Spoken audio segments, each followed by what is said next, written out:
Shedeur Sanders. Shedeur Sanders. Shedeur Sanders. What is going on?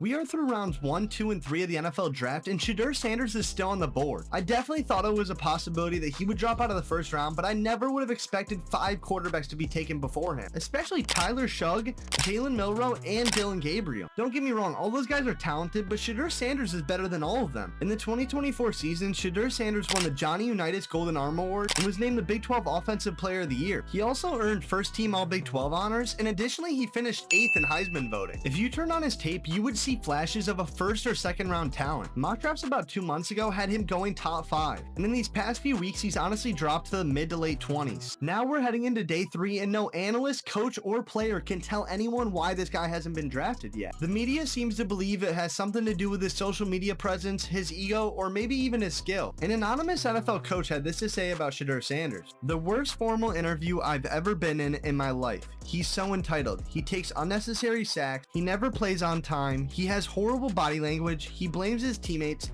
But the biggest thing is, he's not that good." We can all sit here and try to figure out who this coach is, but that's not what matters right now. Something bigger is going on in the NFL right now, and this draft is going to be talked about for years to come. A few analysts have started to say that the reason why he hasn't been drafted yet is because of his dad, Deion Sanders. Deion was tweeting at some of the hate that his son was getting before the draft, and he's continued to be silent ever since then. Deion was telling his son before the draft that he had the choice of not going to one of those teams. That could honestly be one of the reasons why Shedeur hasn't been selected yet, but I think it's a combination of a lot of things. At this point in the draft, quarterbacks are being taken as a backup or a third string option. They're not being taken in expectation that they're going to start right away. So why would teams not want Sanders as their backup quarterback? Well, right now, Shedeur Sanders has been painted to be this egotistical player that's probably a cancer in the locker room. Whether or not I believe that, GMs are definitely spreading that ideology. Whichever team Shedeur decides to go to, the camera's going to be in his face all the time now, especially because of what's going on in this draft. So maybe some teams just don't want to deal with all that BS. But that just doesn't seem to make sense for me. There have been felons that have served serious time and gotten in serious trouble right before the draft and have still been drafted because of their talent. And while Shedeur Sanders has plenty of talent, turn on his highlights, turn on his game film, listen to the guy talk. He's an excellent player. I think everyone can agree this is starting to look more and more personal. Analysts like Brian Clark, Field Yates, and Nick Saban have all been saying that this could be personal. But why would every GM in the NFL decide to agree with this vendetta against this kid? There are so many quarterbacks all across the NFL that have had problems, have terrible attitudes, and many more. Although I do believe that there's many reasons why he shouldn't have gone in the first round, there's no real reason why Shedeur Sanders didn't go in the second round. He threw for over 4,000 yards, 37 touchdowns, and only 10 interceptions in 2024. He's 23 years young and is 6'2", 215. Tyler Shugg is an injury-riddled 25-year-old, and he was selected before him. Shugg has been in college for 7 years and has played at Oregon, Oklahoma State, and Louisville. Based on stats alone, 25-year-old rookies just do not perform well in the NFL. Although this guy has some good tape, especially from his last year in Louisville with his sidearm throws and ability to scramble, he also has some lowlights. At the combine, he had a horrific throw, and it is currently trending all over Twitter again. He also had a throw against Stanford. Honestly, I wouldn't even really call it a throw. That is shocking. I would maybe understand Jalen Milroe going over Sanders, honestly not, but Shugg just doesn't make sense at all to me. I don't think anyone expected this, and I now think there's a good chance this kid could reach his 6th or 7th round or even go undrafted. Many people are beginning to believe the reason for this slide is because of his polarizing figure and the last name he has as well. So you're probably wondering, why do I think he hasn't gotten drafted yet? Well, my number one reason is the media that comes with him. Nobody wants a camera and mic in a 23-year-old rookie's face all the time. With the Sanders name on the back of his jersey, that is exactly what's going to happen. There's a good chance he'll even get more screen time than the starting quarterback of the team that he's drafted to. Why wouldn't teams want that? Well, this is the NFL. Teams don't want their guys always in the limelight. They want their players to act professional, and sometimes Sanders doesn't do that. He is an egotistical competitor that voices his true opinions, but I really just don't think that's such a bad thing. Every player in the league has some sort of ego. I mean, listen to some of these receivers. Chase Claypool once said he was a top 3 wide receiver. So is this really a valid reason?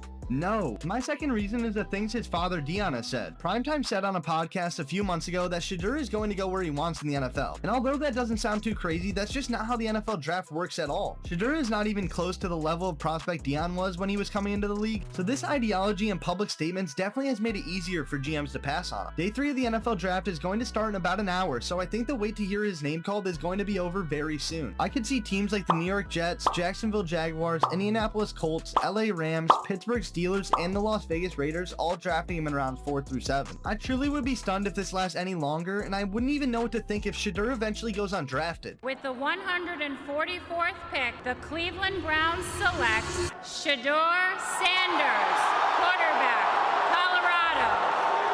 Well, the wait is officially over. Shedeur Sanders goes to the Cleveland Browns in the 5th round, 144th overall. Never would I have ever expected this, but more and more information has come out on why teams continue to pass on him. Shedeur was said to be horrible in his interviews, which made teams uninterested in him. Not to mention, he didn't work out at the NFL Combine, he didn't play in the Senior Bowl, and he controlled every part of his draft process. He did everything to his own liking, which made it seem like he was putting himself on a pedestal amongst his competitors. Shedeur also had this to say in his NFL Combine interview. If you ain't trying to change the franchise or the coach, that don't give me. I also want to add, he has on numerous occasions said crazy things on social media, and some even being about his own teammates. A Colorado football player addressed some issues he had with Deion in an article by The Athletic. The player believed he didn't even try to get to know him and was killing his confidence in other teammates of his as well. Deion recommended this player hit the transfer portal, and Shedeur had this to say on Twitter about him when the article came out. I don't even remember him, to be honest. Bro had to be very mid at best. Why did he respond to that? I mean, I understand having your dad's back, but he is Deion Sanders. This statement was so unnecessary and was not a good look for him at all. These messages and actions created a wave of uncertainty for coaches and GMs all across the NFL. I don't think a lack of talent was ever a reason for this massive slide in the NFL draft. It was a combination of numerous examples of poor character. With that being said though, he should have never been pranked. A video surfaced of Shedeur being prank called by Ole Miss students posing as a New Orleans Saints GM. Hey, is this Shedeur? This is Mickey Loomis here, GM of the Saints. How you doing? Good, how are you, man? Good, been waiting on you. Yeah, we have. It's been a long wait, man. We're gonna take you with our next pick right here, man. It's ain't gonna be nothing there. Hey, but you're gonna have to wait a little bit longer, man. Sorry about that. What does that mean? What? What'd he say?